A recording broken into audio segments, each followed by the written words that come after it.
गांव से थोड़ी दूरी पर एक पीपल का वृक्ष था। वह पीपल का वृक्ष खेतों के एक किनारे में था जो थोड़ी दूरी पर था। गांव के लोगों ने बहुत बार यह बात बताई कि उस पेड़ पर एक चुड़ैल रहा करती है, जिसे कई बार लोगों ने झूले पर झूलते हुए देखा है। लोगों में इस कदर दहशत थी कि कोई भी उस ओर नहीं जाया करता था। बच्चों को तो यह सख्त हिदायत दी गई थी कि कभी भी उस ओर नहीं जाना है, वरना चुड़ैल नुकसान पहुंचा सकती है और हो सकता है कि मारकर खा भी जाए। यह कहानी एक सत्य घटना पर आधारित है। यह कहानी है गोंडा जिले के एक छोटे से गांव की, जब उस गांव में एक ऐसी घटना घटी जिसने एक स्त्री को पूरी तरह से बदल दिया। उन दिनों गांव में लड़कों की शादी 17-18 साल की उम्र में ही हो जाया करती थी। उन्हीं में से एक प्रकाश नाम का लड़का भी था। उसकी 4 साल पहले शादी हुई थी। अब उसका गौना भी होने वाला था। उसकी पत्नी विनीता बहुत ही देखने में सुंदर, सुनहरे नैन नक्श वाली लड़की थी, जो कि बहुत ही निडर थी। मैं उसे निडर इसलिए बता रही हूँ क्योंकि उसकी निडरता एक दिन उस पर बहुत ही भारी पड़ गई थी।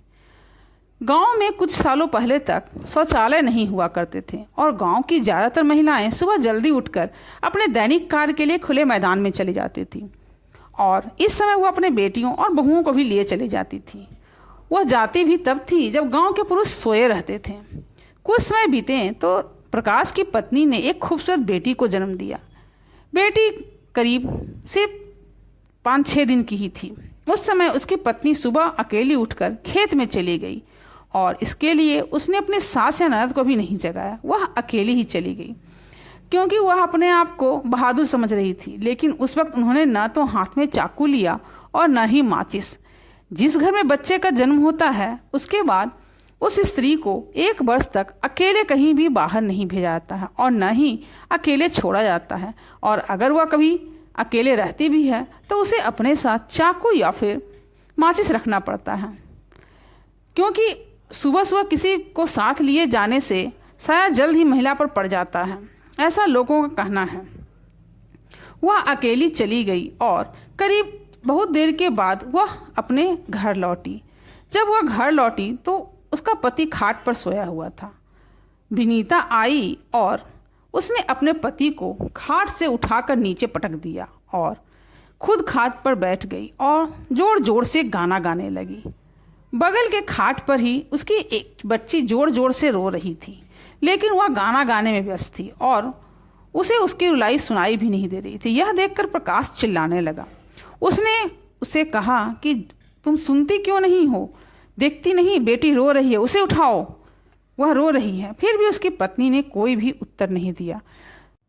इतना शोरगुल सुनकर प्रकाश की भाभी, जो कि बगल के कमरे में सोई हुई थी, वह बाहर आई और जब उसने विनीता का यह हाल देखा तो उसे समझते देर नहीं लगी कि किसी ऊपरी हवा का साया इस पर आ चुका है। प्रकाश समझ नहीं पाया कि दादाजी को क्यों, क्योंकि दादाजी तो तंत्र मंत्र जानते हैं और वो भूत प्रेत भगाया करते हैं।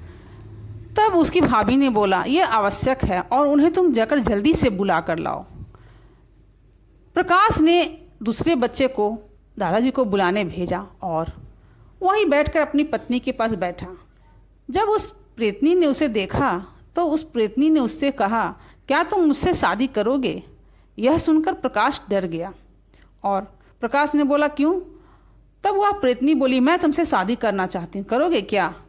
तो प्रकाश ने भी कह दिया, हाँ हाँ जरूर करूँगा, लेकिन मैं तुमसे शादी करूँगा तो मुझे क्या मिलेगा? तो प्रेतनी ने कहा कि अगर तुम मुझसे शादी करोगे तो रोज़ मैं तुम्हें धन ला कर देती रहूँगी। वैसे तो तुम कुछ काम धंधा तो करते नहीं हो, लेकिन इसके लिए तुम्हें मुझे मेरे साथ चलना पड़ेगा, क्योंकि हमारे बीच एक मुखिया होता है जो धन की रक्षा करता है। अगर तुम चाहो तो हमारी दुनिया में आ जाओ, और अगर तुम मेरी दुनिया में आ जाओगे तो मैं तुम्हें धन संपत्ति से भर दूंगी। यह सब सुनकर प्रकाश तो पूरी तरह से डर गया। इतनी देर में ही वहाँ पर दादाजी पहुँच गए और उन्होंने प्रेतनी से पूछा कि तुम्हें इस ब्राह्मण परिवार में आते हुए डर नहीं लगा? तो प्रेतनी हंसकर बोली, नहीं, मैं तो आना ही नहीं चाहती थी, पर यही जाकर मेरे पेड़ के पास ही बैठ गई। मुझे न चाहते भी इसके साथ आना पड़ा। इस पर दादाजी ने कहा, तो जिस प्रकार से तुम आई है उसी प्रकार से चली भी जा, अब तुम्हें यहाँ क्या करना है। इस पर वह बोली, मैंने बहुत दिनों से मछली का मांस नहीं खाया है, मुझे मछली खिलाओ, मछली खाऊंगी मैं। इस पर दादाजी ने कहा, यह ब्राह्मणों का घर है और यहाँ पर मछलियाँ नहीं बनी करती। इस पर वह गुस्सा हो गई और बोली, अगर मछली नहीं दोगे तो मैं भी नहीं जाऊँगी। इतनी कहते हुए वह जोर से चीखती चिल्लाते हुए ऊपर सीढ़ियों से चढ़ती हुई छत पर चली गई और छत पर जाकर चिल्लाने लगी और उसने कहा, क्या मैं यहाँ से कूद जाऊँ। ऊंचाई काफ़ी थी। लोगों को यह डर हुआ कि कहीं जोर से अगर कूदी तो कहीं उसकी पत्नी को कुछ चोटें आ जाएगी या फिर वो मर न जाए। लोग डरने लगे। उसको बहुत ही समझाया बुझाया, लेकिन धीरे धीरे उसका पति प्रकाश ऊपर छत पर चढ़ता गया और उसे अपनी बातों में उलझाए रखा। ऊपर पहुंचकर उसने अपनी पत्नी को अपने बाहों में जकड़ लिया, परंतु बहुत ही आश्चर्यजनक हुआ। उसकी पत्नी विनीता जो कि प्रेतनी के वश में थी, उसने उसे धक्का देकर छत से नीचे गिरा दिया। वह हड़बड़ा करके नीचे गिर गया और उसके सर से खून निकलने लगा। उसे बहुत जोरों की चोट लगी थी। तभी जो दादाजी आए थे, उनके हाथों में मंत्र शक्ति से अभिमंत्रित एक माला थी। उन्होंने जोर से इस प्रकार से फेंका कि वो जो झांक रही थी वो माला उसके गले में जा पहुंची और नीचे से ही उन्होंने उस मंत्र शक्ति के द्वारा उसे कंट्रोल किया और उसे फिर धीरे धीरे नीचे आने को बोला। चूँकि माला उसके गले में जा चुकी थी तो वह अब पूरी तरह से दादाजी के बातों को अनुसरण कर रही थी और धीरे धीरे सीढ़ियों से नीचे आ रही थी। इस पर ही अचानक से दादाजी ने अपनी एक पोटली निकाली और उस पर राख रखी हुई थी। उस राख को उसके शरीर पर उड़ेल दिया। शरीर पर उड़ेलते ही वह चीखते हुई, बहुत जोरों का चित्कार करते हुए अचानक से सब कुछ सामान्य हो गया। अब विनीता बेहोश हो चुकी थी। वह रोती जा रही थी, उसे कुछ भी समझ में नहीं आ रहा था। उसे थोड़ा जब हिम्मत आया तो उसने देखा कि उसका पति नीचे गिरा हुआ है और उसने अपने पति को पूछा, यह सब क्यों हुआ। उसका पति अभी भी उससे बुरी तरह से डरा हुआ था, लेकिन जब उसने अपने पति को अपने प्यार वाले भाषा बोले तब वो समझे कि शायद अब चुड़ैल ने इसका पीछा छोड़ दिया है। तब दादाजी ने बताया कि अब वो जा चुकी है और उस प्रकार से उन्होंने उस चुड़ैल को भगा दिया। इसके बाद से विनीता ने कभी भी अकेले न जाने की कसम खाई और आज भी वह हमेशा लोगों के समूह के साथ ही कहीं जाती है और अकेले कमरे में भी सोना पसंद नहीं करती है। वो जब भी रहती है लाइट जलाकर ही सोती है।